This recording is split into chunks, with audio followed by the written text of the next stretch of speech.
कुछ दिनों पहले केंद्र सरकार ने दिल्ली की तीनों नगर निगम को एक करने का अध्यादेश पारित किया था।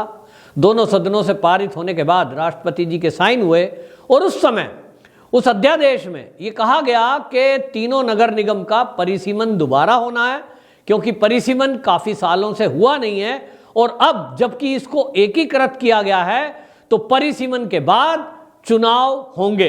और इसी में हमने देखा कि प्रक्रिया शुरू हो चुकी थी चुनाव की, लेकिन इसमें केंद्र सरकार का जब नोटिफिकेशन जारी हो गया तो ये जरूरी हो गया कि पहले इसका परिसीमन हो। अब परिसीमन होगा, लेकिन उसके पहले दिल्ली की जनसंख्या की गिननी, जनगणना, वो भी दोबारा जरूरी है और जनगणना के हिसाब से सीटों का बंटवारा होगा। अभी तक 274 दिल्ली के अंदर पूरे निगम पार्षद हैं, जिसकी संख्या अब घटाकर 250 होगी, क्योंकि किसी भी महानगर में 250 से ऊपर सीटें वो नहीं रखी जाती हैं। दिल्ली के मामले में भी इसी तरह परिसीमन होगा और जिस तरह से 24 सीटें घटेंगी तो उसके लिए परिसीमन दोबारा होना जरूरी है। और अब केंद्र सरकार ने घोषणा कर दी है कि परिसीमन आयोग बनाया जाए और परिसीमन आयोग का जो बनाया है केंद्र सरकार ने, उसमें आपको बता दूं अब उसकी घोषणा हुई है। एमसीडी एक्ट 1957 की धारा 5 और धारा 3A के तहत ये कार्रवाई होगी और इसमें 4 महीने के अंदर परिसीमन आयोग अपनी रिपोर्ट प्रस्तुत करेगा और इस रिपोर्ट प्रस्तुत होने के बाद चुनाव की प्रक्रिया ये चालू होगी। लेकिन अब इसमें जो कमेटी बनाई गई है, 3 लोगों का जो आयोग बनाया गया है, परिसीमन आयोग के जो अध्यक्ष हैं उनका नाम है पंकज सिंह और ये पंकज सिंह जो हैं ये संयुक्त सचिव हैं शहरी विकास मंत्रालय भारत सरकार, यानी केंद्र सरकार के जो शहरी विकास मंत्रालय है उसके संयुक्त सचिव इसके अध्यक्ष होंगे। और तीसरे जो इसमें सदस्य के रूप में है वो हैं रणधीर सहाय, ये अतिरिक्त आयुक्त हैं दिल्ली नगर निगम के, जो अभी निगमीकरण 1 किया गया है नोटिफिकेशन के बाद, अस्थायी तौर पर अभी इनको रखा गया है। लेकिन अब ये तीनों मिलकर के जो परिसीमन आयोग है अपनी रिपोर्ट प्रस्तुत करेगा। जैसा मैंने बताया 4 महीने का समय इनको दिया गया है, तो इसका मतलब यह है कि 4 महीने में ये रिपोर्ट प्रस्तुत करेंगे। जनसंख्या के हिसाब से, क्षेत्रफल के हिसाब से ये सीटों का परिसीमन दोबारा होगा और उसके बाद दिल्ली में नगर निगम का जब एकीकृत कर दिया जाएगा चुनाव की प्रक्रिया दोबारा शुरू होगी। इसको लेकर के हमने देखा कि दिल्ली के जो मुख्यमंत्री है उनका कई बार बयान आया, उन्होंने कई बार केंद्र सरकार को चुनौती दी और उन्होंने ये भी कहा था कि दिल्ली सरकार से डर गई है भाजपा सरकार, केंद्र सरकार, और ये देखिए चुनाव से भाग रहे हैं, चुनाव क्यों नहीं करा रहे हैं। तो अब उनको ये जवाब है एक तरह से केंद्र का, क्योंकि ये जो निगम का एकीकरण था ये पहले भी एक ही था। इसको शीला दीक्षित जब मुख्यमंत्री थी दिल्ली की, उन्होंने इसके 3 टुकड़े किए थे और उस समय भी भारतीय जनता पार्टी ही थी जिसने इसका ऑब्जेक्शन किया था कि भाई इसके टुकड़े क्यों किए जा रहे हैं। लेकिन उस समय कांग्रेस को ये लग रहा था कि पूरी दिल्ली नगर निगम वो जीत नहीं पाएगी और भारतीय जनता पार्टी का उस समय परचम लहरा रहा था। उनको ये लगा कि जीत रहे हैं तो इसलिए क्या करो 3 टुकड़े कर दो, ताकि एक कोई ऐसा भाग तो हो नगर निगम का जिसमें कांग्रेस का राज रह जाए, क्योंकि जो सेंट्रल दिल्ली है वो उस क्षेत्र में वो मान रहे थे कि हमारा दबदबा रहेगा और इस तरह से राजनीति के तहत उनके 3 टुकड़े किए गए, 3 नगर निगम बना दिए गए थे एक के। अब वापस उसको एक किया जा रहा है, यानी गलती को सुधारा जा रहा है। तो इसमें चुनाव का कोई मैटर नहीं है।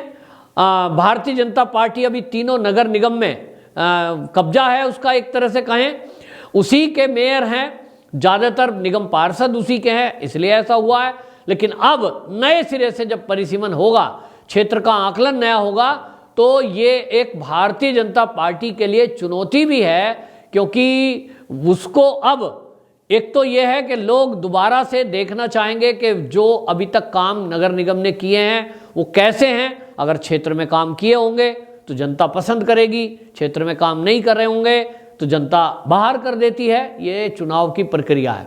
बहरहाल ये जो तीनों नगर निगम को एक किया गया है ये खर्चा बचाने की नीयत से किया गया है। इस पे दलील गृह मंत्रालय ने यही दी है, क्योंकि 3 नगर निगम है, तीनों का अलग अलग कार्यालय है, तीनों के पास अलग अलग कार्यालय में मान लीजिए 3 के मेयर हैं, उनको गाड़ी, उनकी सुरक्षा उनके ऑफिस का खर्चा, ये सब में करोड़ों रुपया साल का बजट जो केंद्र से मिलता है वो उसमें खर्च होता है।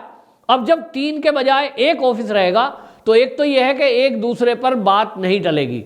अभी आप देखेंगे कि 3 नगर निगम है, एक दूसरे पर जिम्मेदारी डालते हैं, चाहे वो पानी की व्यवस्था हो, फिर चाहे स्कूलों की व्यवस्था हो, अस्पतालों की व्यवस्था हो, तो अब जो है वो मिलकर के तय होगा। और दूसरी बात, अभी जब तीनों नगर निगम एक हो जाएंगे, अभी जो केंद्र सरकार की योजना है, जहां तक मेरे सूत्रों ने बताया है कि वो, अब जिस तरह से मैंने आपको बताया कि इसमें रणधीर सहाय को ये अतिरिक्त आयुक्त बनाए गए हैं दिल्ली नगर निगम के, और इनको बिठाया गया है, तो इन्हीं के तहत अब केंद्र के एक IAS अधिकारी इसमें रहेंगे। उसके बाद चुनाव के बाद कौन चुना जाएगा वो होगा, यानी राजनीतिक नेता किसी भी पार्टी का वो जो आयुक्त बनेगा वो चुनाव के बाद बनेगा। तब तक ये IAS अधिकारी हैं और इनके हाथ में है रणधीर सहाय के कि ये सारा जो नगर निगम है इनकी व्यवस्थाओं को देखे, जो भ्रष्टाचार की शिकायतें आती हैं उस पर आकलन करे और जो भ्रष्ट अधिकारी हैं उनकी छटनी करे। इस काम में ये अभी भी लगे हुए हैं और आप देखेंगे कि नगर निगम का काम जैसे ही केंद्र के अधीन आया है और ये रणधीर सहाय जी को बिठाया गया है, उसके बाद से आपको काफ़ी परिवर्तन देखने के लिए मिला होगा। आम रेहड़ी पटरी वाले हैं, उनकी शिकायत रहती है, भ्रष्टाचार के मुद्दे उठते हैं कि किस तरह से नगर निगम वाले पैसे लेके जाते हैं और रेहड़ी पटरी वालों को लगाने के नाम पर पैसे उगाही होती है। कई बार गाड़ियों में, ट्रक में डालकर उनका सामान ले जाते हैं और फिर पैसे दे करके छोड़ते हैं। लाइसेंस के लिए भी इस तरह की बातें आती है। बहरहाल बहुत सारी इस तरह की शिकायत हैं जिसको दूर करने के लिए केंद्र योजना बना रहा है और जैसे जैसे अभी परिसीमन आयोग की रिपोर्ट आएगी, इस बीच ये केंद्र सरकार की तरफ से जो आयुक्त बनाए गए हैं ये सुधार के मुद्दे पर काम कर रहे हैं। जनता के लिए ये और भ्रष्ट अधिकारियों के लिए एक सख्त ये मैसेज भी है केंद्र की तरफ से। और आने वाले समय में आप देखेंगे जब तक चुनाव की प्रक्रिया होगी, हालांकि जो सूत्र है वो ये बता रहे हैं कि 4 महीने का समय परिसीमन आयोग को दिया गया है, लेकिन इसके पहले क्योंकि जनगणना भी होना इसके लिए जरूरी है तो उसमें 6 महीने का अतिरिक्त समय और लग सकता है। कुल मिलाकर के जो चुनाव है उसमें अभी 8 से 10 महीने लग सकते हैं, ऐसा सूत्रों का कहना है। और इसी 8-10 महीने में जो नगर निगम के वर्तमान निगम पार्षद है, मेयर जो हैं, उनके लिए एक अवसर है कि वो इस अगले 8-6 महीने में अपनी छवि को ठीक करें, जनता की सेवा करें और नगर निगम में व्याप्त भ्रष्टाचार को खत्म करने के लिए सख्त कदम उठाएं, वरना जनता है वो उठाकर बाहर कर देती है। ये लोकतंत्र में बड़ा सुंदर एक व्यवस्था है कि यदि आप जनता के हिसाब से काम करते हैं तो जनता आपको सर आंखों पर बिठाती है। हमने देखा है कई राज्यों में और दिल्ली में ही देखिए, लोगों ने जिस तरह से सरकार को चुना है उसका एक कारण है जनता को लगता है कि हाँ भाई सरकार अच्छा काम कर रही है। तो नगर निगम की जो शिकायतें हैं वो नगर निगम को दूर करनी होगी, वरना जो आज नगर निगम में नेता हैं, चाहे वो पार्षद हो फिर चाहे वो मेयर हो, वो ये समझ लें कि अब उनका जो समय है परीक्षा का उस पास आ गया है। उसमें पास होना आपकी काम को देखकर होगा, ना कि आपकी शकल को देखकर होगा या पार्टी देख करके होगा।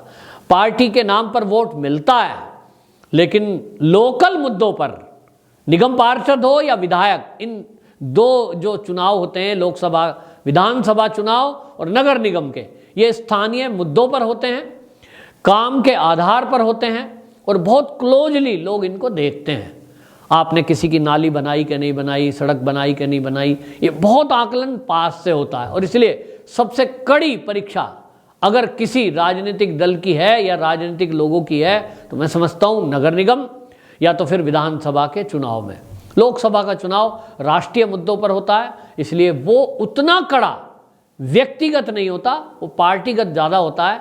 लेकिन ये चुनाव एक चुनौती है वापस सत्ता में आना नगर निगम की। वंदे मातरम।